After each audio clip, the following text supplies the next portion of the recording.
The Power Factor Show.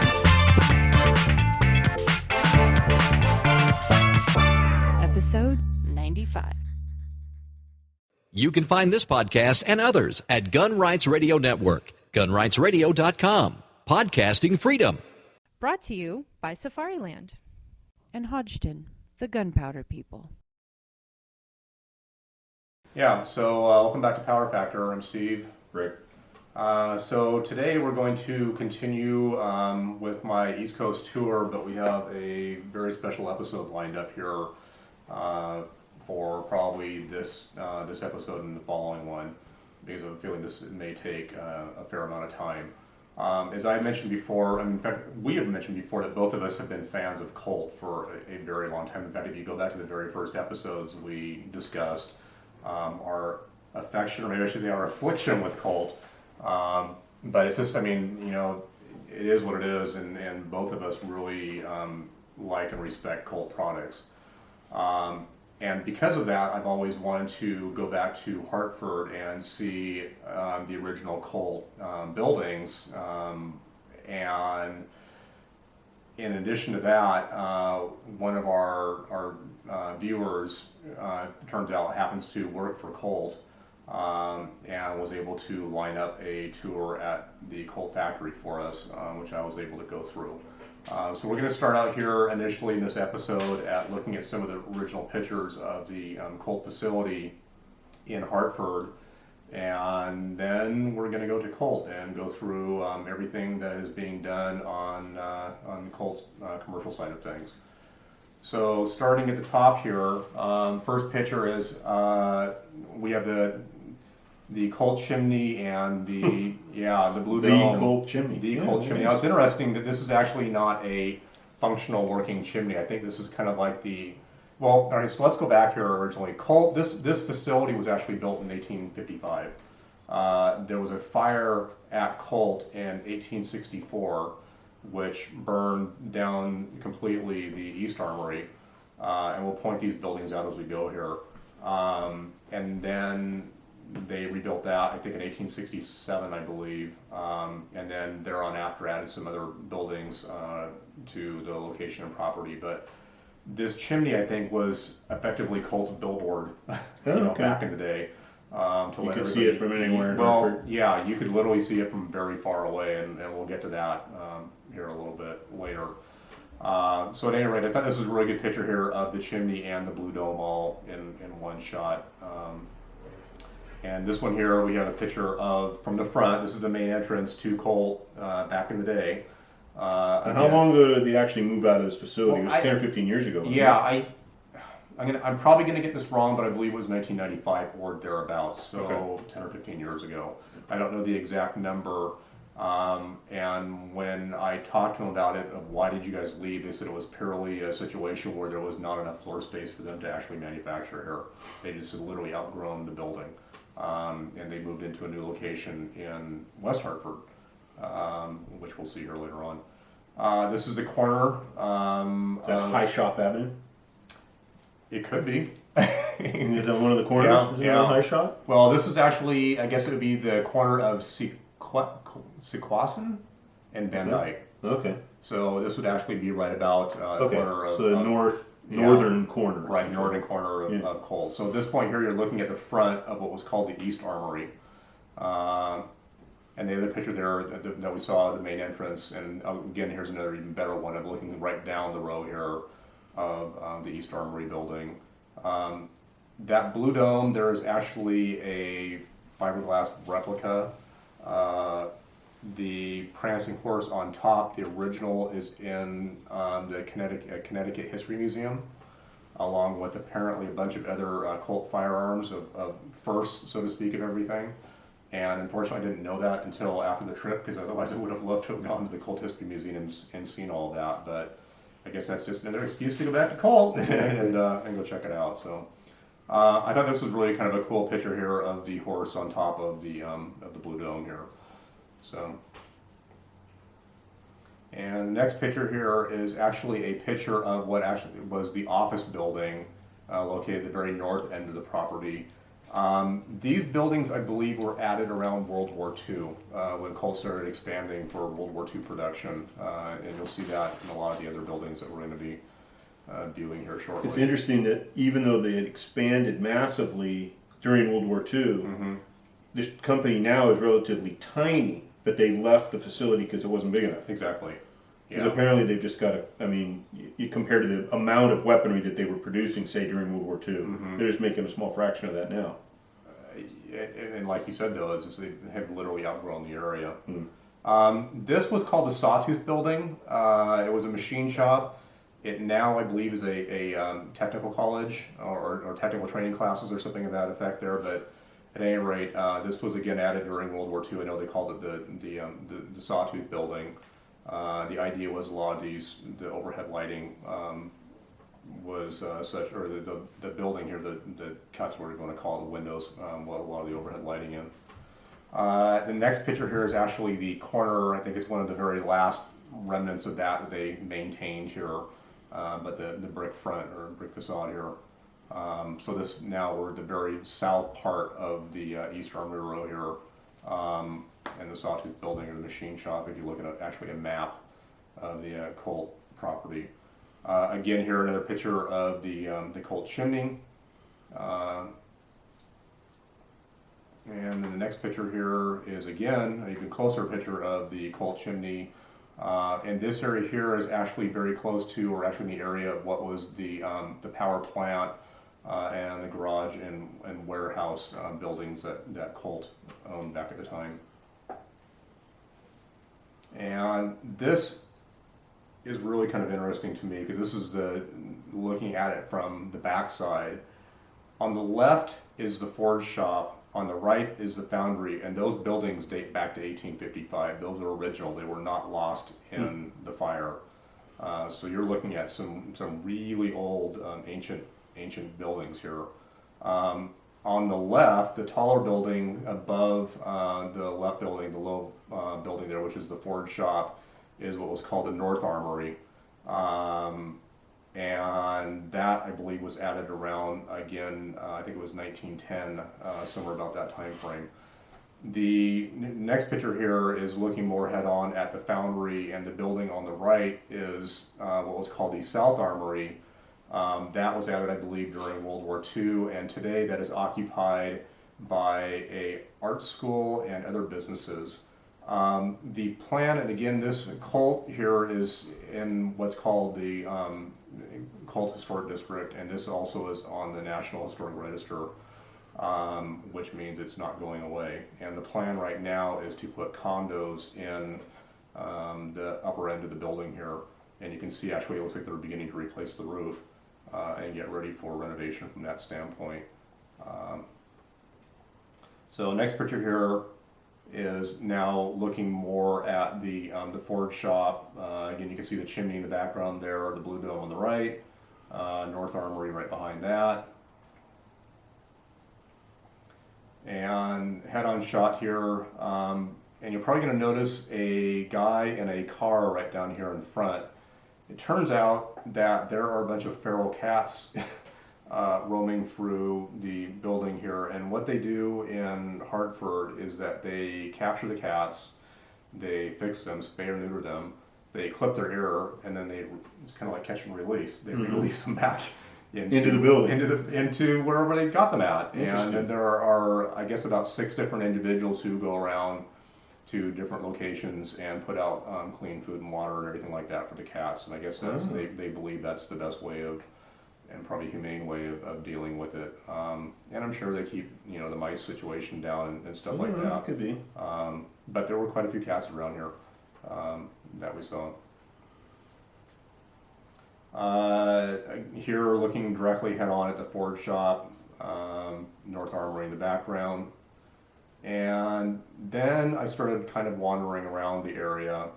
This is again the backside of the East Armory and the South Armory. You can kind of see it in the corner. And this is where I really started wandering around. And my real desire was if I could somehow get inside. And I would have loved to have gotten inside this building and walked around. But I would imagine that would probably be a no-no. So I tried to make the best of the situation that I could here. But this is looking at the North Armory in the middle, East Armory is in the right-hand side there. Next picture here again, looking at the North Armory. I realize that some of these are going to begin to get a bit repetitive. But then I found some busted up windows and decided to start looking around inside to see what I could see. And again, there's not a whole lot that you can see, but this is just kind of literally a door going to nowhere, a doorway going to nowhere. Next picture here is again another looking down the other. It's kind of a hall. I just stuck the camera in, shot a picture to the right, shot a picture to the left. Like I said, I really wish I could have gotten in. And then this one is looking into a room. I don't know how recently this room was occupied or what they were doing here, but it's interesting that in the far corner you can see a bunch of cans of paint and what appears to be a RC Cola or something like that. I'm not sure. It's me and mine. I think that's an RC logo. That's what it looks like, yeah. So I don't know when that dates to or what they were doing here in this room, but it looks like a fire extinguisher. Yeah, fire extinguisher, cabinet. right? Water, and then Yeah, it looks like an air hose or something here. So somebody's been in here somewhat recently, but I don't know how recently it's been. I just thought that was kind of interesting. Here's another picture of literally the exact same thing. And that's I really don't know what the structure here is in the middle of this picture, but it's rather unique looking. I'll say that much. So next picture here is at the back, again looking up at the Blue Dome, and yes, you probably could say I have a fixation on the Colt horse, the prancing horse, and the Blue Dome. But to me, it's just kind of cool. It's unique. This I don't really know what this was. Again, this is the back of the East Armory, and they have these 4 holes sticking out from, holes in the back of the building here. And it looks like there might have been pipes or something coming out because you can almost see kind of like drainage down the side here. But interesting. At any rate, I should just say it was just kind of like wondering, what they were doing here. A lot of broken bricks. I don't know what all these pipes are doing here or what their plans are. But again, this may be for the you can see condos. the bricks really heavily crumbling in the upper right corner. Right. Yeah. Some of this is really falling apart, and falling apart rather dramatically. So my guess is that some of this may get torn down. As they attempt to kind of clean the property up a little bit. My guess is this is a fire escape. I'd say that's a pretty safe bet. Yeah. And I think, so this is, I think, the last picture that I have here of Colt. The sun was kind of setting at this point. Lovely lighting effect. Yeah, I like that. There's kind of a dog park here right in the front area. Right across the street from Colt is a group of housing that Colt actually put in for the workers. And again, I believe these date back to very close to 1855, around there. So I took some just kind of random pictures here of some of this housing, and I think from my understanding, each of these houses, they said, I think, housed 6 to 8 families back at the time. So I don't know if there's still, roughly 6 to 8 families that are now occupying these. But just kind of random pictures here. And this next one, you can kind of get a view down the street. I think they said 10 buildings remain. Originally, at one point, there were 20 of them, but now only 10 remain. Right across the street from here is Colt Park, which is a very large park that they have.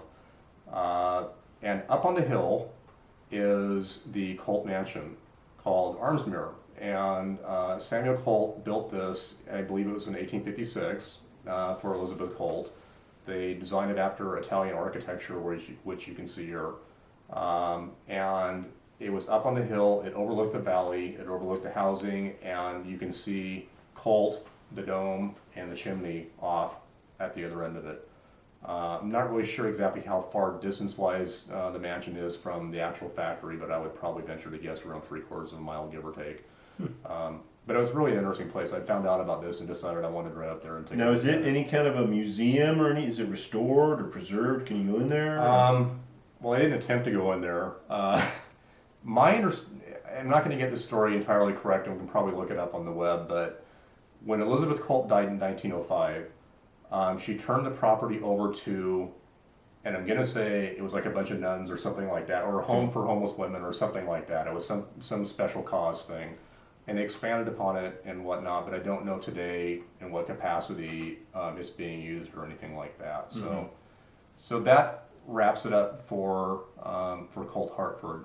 So the next day, I had my tour at Colt, and this for me was really a special event. I had talked to David Galante, who works at Colt, who was one of our viewers, actually approached us about Bear Creek bullets, and I think he was asking a question about overall length, and as David pointed out to me during the tour, he said, you and Rick completely disagreed on the advice you gave me. I think you told me to go long and Rick told me to go shorter, vice versa. And I said, yeah, well, you'll find out a lot of times with the program. People ask a question, and you and I will come at it sometimes from different directions.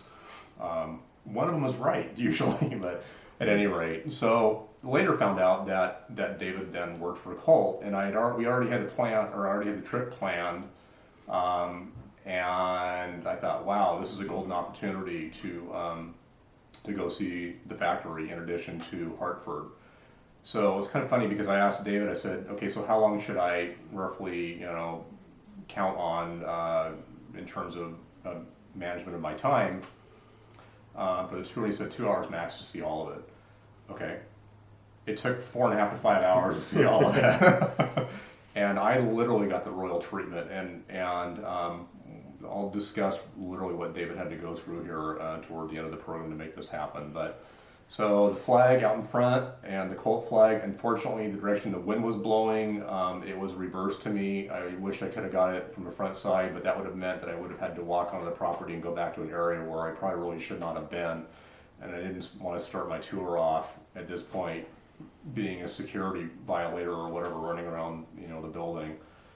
Next picture here is a picture of David Galante with Colt. And again, I want to thank David for all this, everything that he did. So the restrictions on the tour was that I was allowed to shoot pictures of anything on the commercial side. And the tour included the commercial side and also the defense side, but I was not allowed to shoot any pictures of anything on the defense side, nor am I allowed to talk about anything that I saw on the defense side. Because we'd have to kill him if you did. Yeah. Now Colt, I know one of the things I've heard a number of people they're going to try to find a Colt catalog or something. Colt manufacturing is the commercial side, and Colt defense is the military side. I think it's Colt's manufacturing. Colt's. And Colt defense is the defense side. Right. And it's funny because I got Colt catalogs back to about 1989 when I really seriously started becoming a fan of them. Actually, I should say I really became a fan of them at a very early age. I remember, you get kicked out of school for doing this now, but I remember in high school with a gun digest in one of my classes going through, looking at all the 1911s and single action armies and drooling over all those things. When you should have been studying? Yeah. Oh yeah. I mean, maybe I was studying, so to speak, but I mean, I've always been a fan of Colt for a very long time, but it's I mean, if you went to school now with a copy of Gun Digest, I'd probably go to jail. Yeah. If you took it to school. Right, yeah. So we're going to start out here with the slides, manufacturing the slides, all the steps involved in that. It starts out with a raw forging, and Colt does all their own forgings. So they do have an in-house forge. They do everything. That's cool. In-house. Small parts like springs and screws, I think, are literally the only thing that Colt outsources. Everything else is done inside, and they do their own forging. Cool. So it starts out within the picture here shows the different various steps. So at the bottom you have a raw forging.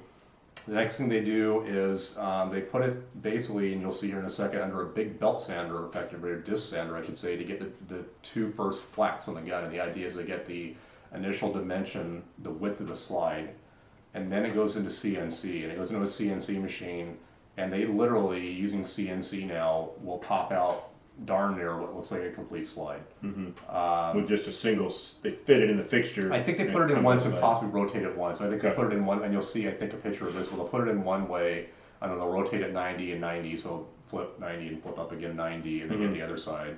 But it almost is now being entirely done on a CNC machine. Disc is the big, huge disc sander. This is a picture of the one that does the slides, and the way they do this is that you'll see there's one of them here has red on it, and again, this is a hand operation. They put all these slides in here, they put it under the big disc sander, and they start taking it down, and as soon as it starts touching the red, they know they've hit the dimension. They'll flip them over and go the other way. But that's how they're getting the initial first flats on the slides. Next picture here is a CNC machine, and you can see here that you've got what looks to be 3 slides all angled horizontally. And then on the right hand side over here, and you can't really see it, but there appear to be at least 2 and maybe more angled vertically. And I don't know enough about CNC, but I think it was like a 4-axis, they refer to it as 4-axis CNC or whatever, but at any rate. So you can see here that almost everything is being done nowadays in CNC machinery. And next picture here, again, this isn't real good, but you can see the one slide here vertically. Actually, it looks like there's 2 of them. This is the same machine, but just done a little bit closer to the right-hand side of the slide being worked on.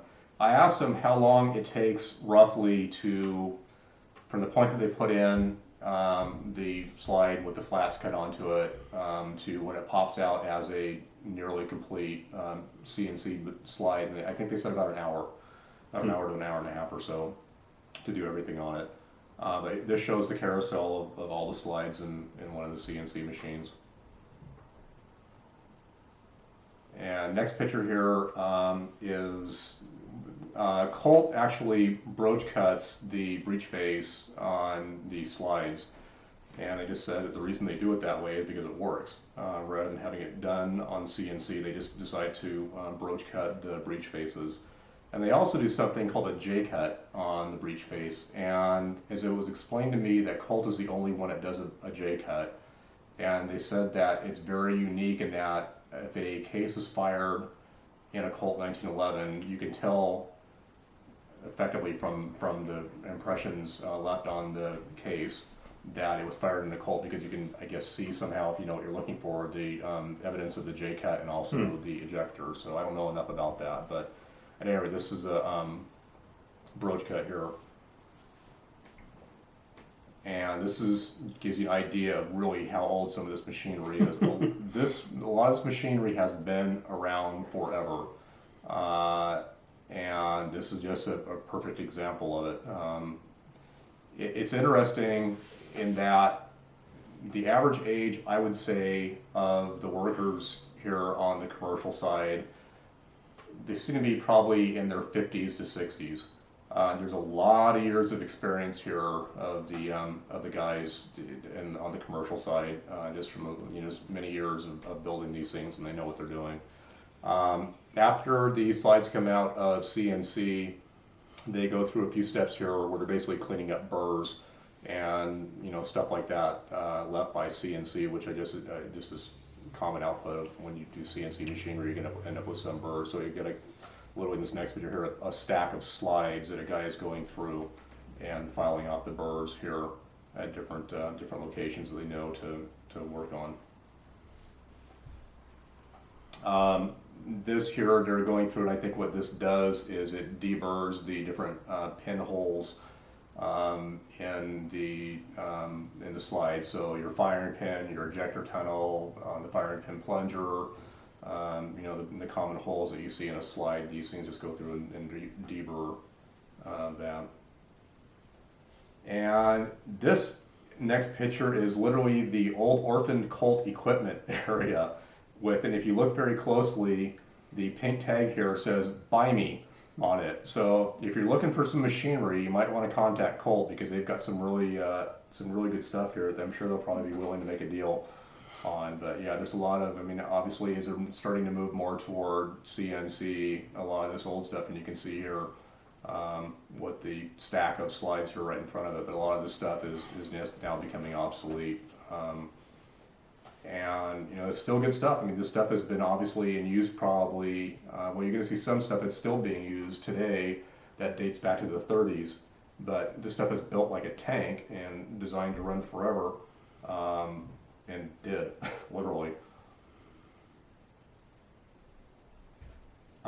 So there is a lot of hand fitting and operations that go on here at all levels. In this particular picture here, a woman is installing the trigger shoe on the trigger bows of triggers for 1911s. So you can see here that they're not, outsourcing that. They are literally doing everything here in-house. And this is a slide assembly area where they're literally installing all the different parts to put a slide together. So you have all the finished components come to this location here, and they put it together. I'll mention here really briefly is that Colt is moving toward what's called lean manufacturing. And for those of you who understand all that, it's something that's been around for actually quite a few years. In fact, the company I work for has been doing it now, I guess, for about 10 years. But the idea is to eliminate waste in movement, eliminate waste in just the general layout of an area. They go through and do these things called Kaizen events, and really Toyota Motor Corporation is really the one who kind of is credited for creating this manufacturing technique. And Kaizen events are a situation where you get the employees involved in their recommendations of how they think things work and where things don't work, in an attempt to more streamline manufacturing techniques. And usually what will happen is that one employee does something and a bunch of other people watch them, and they'll literally look for hand movements, count the number of footsteps they do in certain operations, things like that, and then try to come up with ideas of how to eliminate wasted motions and whatnot. So Colt is just actually beginning to move forward with this, and from what I understand, they're getting a lot of good feedback. My tour guides for the tour, RJ took me around on the commercial side, and Seth took me around on the defense side, and I was really it was great to be able to talk to them about what Colt is doing, the direction they're heading. It's interesting to compare stories about what they're doing now based on what I know at the company I work for. Colt is obviously ISO 9000 certified. So this is just a rack of barrels. Again, we're in the slide assembly area, but you have a bunch of finished barrels at this point. It amazes me to see that many barrels. It's kind of cool. Moving on here, we're going into the bluing department. Colt still does the deep royal blue, and these are a bunch of single action Army cylinders that are in the finishing area here for bluing, and these are already blued. I'll get back to this here a little bit toward the end of why they're being done at this stage of the game. Next picture here is the bluing tanks, and the picture next following that is the degreasing tanks. As Colt explained to me, is that the quality of the bluing is really dependent on the polishing that they put into the metalwork, which is true in the case of pretty much all finishes. But that's really what differentiates between the Colt Deep Royal Blue and any of the other standard blue that you would see, is really the amount of finish polish that goes into the metal prep beforehand. As they explained to me, and we'll get to the custom shop here in a bit, but apparently Colt's bluing process, or at least their deep royal blue today, is very close to what they were able to produce back in the heyday of Colt.